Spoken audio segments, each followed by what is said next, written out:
Hey guys, in this video we're going to understand the bot basics.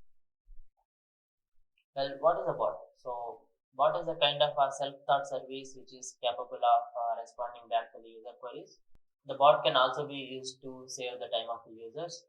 So, we usually see these bots in websites and some mobile apps.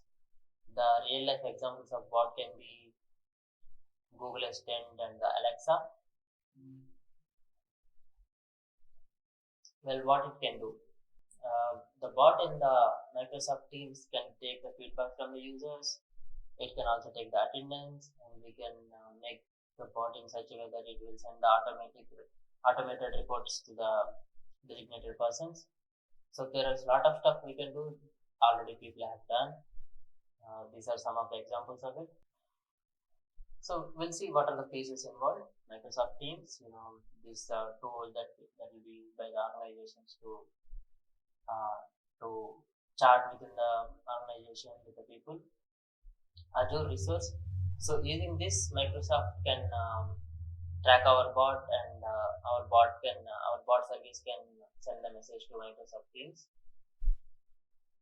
This resource also gonna helpful will be used to track the number of messages are going through our bot service and those stuff.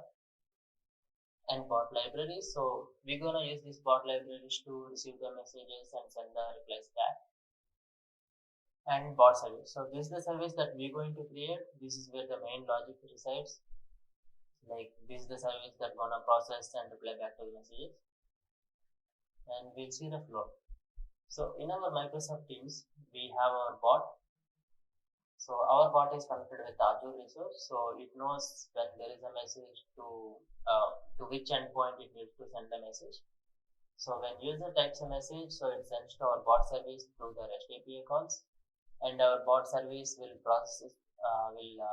it, process it, and then response back.